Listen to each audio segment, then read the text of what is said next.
Welcome to the Geek Show.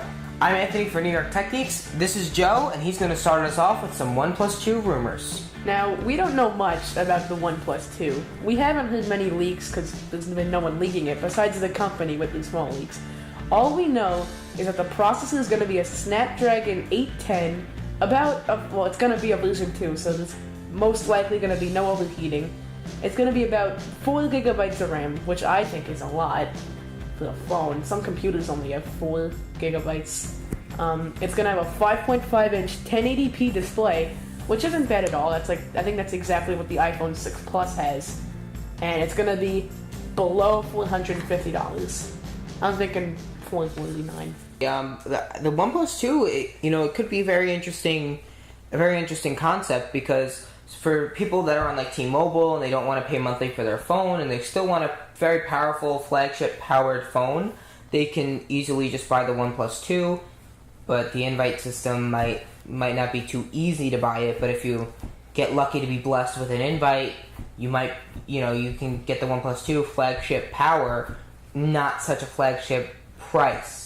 So you don't have to pay monthly for the phone like on T-Mobile or, all the carriers do it, but T-Mobile doesn't even have the contract option. So I think that's going to be cool for the OnePlus 2. I think below 400 is going to be the sweet spot for them. I don't know if many people are going to go over 400. Yeah, it's going to be a demanding phone, but they did say that they are going to make a better invite system, because the other one, I don't know, I didn't think it was that good. And even if you don't want the OnePlus One, another cool thing is the Moto X. Yeah, the Moto X right now is 2014 version is $299 on Motorola's website, so that's a great option. But if you're going to do that, I'd recommend just buying it unlocked. If you're on T-Mobile or AT&T, it would be a GSM phone. And if you're on Sprint or Verizon, that's a CDMA phone. If you select the actual carrier option, you're still going to get the bloatware that the carriers give. So that's just something to take into mind if you are getting the Moto X for $299 off of Moto's website without a contract. Another cool thing that they're doing is how they're announcing is they give out a thing called the OnePlus Cardboard, which is a make-it-yourself-real headset that was free besides shipping and handling. We'll get into those later, but what it is you put it on your head and you stick your phone inside of it, and you can watch them announce it. It's going to be really cool. Next, we're going to talk about, Anthony's going to talk about the Galaxy Note 5 and the S6 Edge Plus owners. In the past couple weeks, we've been getting a lot of rumors for the Galaxy Note 5 and the Galaxy S6 Edge Plus. The rumors consist there's supposed to be a 5.7-inch Quad HD display, nothing different from the Note 4. It's rumored not to have a removable battery or an SD card expansion slot. Now, people say what they want about those, but it's, for the Note, I would really like to see a SD card slot. Removable battery I can do without, but if the SD card slot is not on the Note, I'd be shocked. And they're just supposed to do overall performance improvements and an improved S Pen. Now, the thing I find interesting, I don't know, I never asked you about this before, but even though Samsung invented the phablet, they still have to rip off Apple with the Galaxy S6 Edge Plus. Yeah, I feel the same way with the name. Why can't they just go with like a Galaxy Note Edge?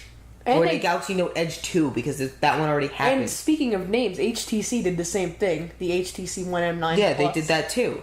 So I know Apple doesn't own Plus, but for a phablet and Samsung, really, they invented the phablet. I mean, people rip off of Samsung when they call their phones Note. Like Chinese manufacturers will call their phones the whatever Note. So I don't understand why Samsung wouldn't just go with the Galaxy Note Edge 2 or even a Galaxy Note 5 Edge. I just don't understand why they're going to go with this Galaxy S6 Edge Plus. Yeah, but design flares on it. It's going to be more like the S6, but it doesn't matter about that. You can still add a little door on the side. Yeah, that's what HTC did. That's what HTC did. And they have it. I think it doesn't change what it looks like at all. Maybe they're just doing it doesn't make it less ugly. I think they're just trying to get people to buy the bigger storage options. And the personally, yeah. And the LG G4 has it. It has up to 2 terabytes. Well, the LG G4 has a removable battery and an SD card slot, so that is really appealing, and it might take some of Samsung's hardcore original customers, and they might be going to LG because they really need the SD card slot and the removable battery. You know, everyone thought like Samsung is like, you know, they're open to SD card slots, they're open to like doing what Apple isn't doing. Yeah, that's always what Samsung's all about, and you know, it's always reassuring knowing that you'll have 100% charge in your pocket, and it's not something like a external battery where you have to put it in and, you know, have it charging in your pocket, where the removable battery, you just switch it out and boom, you're right back to 100 then instantly. again, like, most phones don't really have anyone. I feel like people could really live without it. Yeah, I can definitely live without it, but some people that I've talked to really say, like, I can't live without it, I really love it, I really want. And LG is kind of sticking it to Samsung because now their deal on their website is when you buy the G4, you get a free leather bag and you get a extra battery with the charging cradle. So that's interesting. And if I were to go get a G4, I mean, I would get it now because of that deal. I mean, you won't have any carrier branding on it on the back, which I personally love, and you get the extra battery, which is awesome with the crate too. And you know, if you really don't want to go for the removable battery, like if you really like can't live without it, but you want a phone that, you know, that's premium and good, that doesn't have it anymore, there always is, you know, the battery packs, that the little ones that you plug your chargers into. Those are good. Thanks for watching The Geek Show. If you like what we're doing here, please leave us a comment down below. And if you also disagreed with us on any of the topics that we've talked about, also let us know in the comments below. Make sure to like and make sure to subscribe for New York Tech Geeks. Thanks for watching.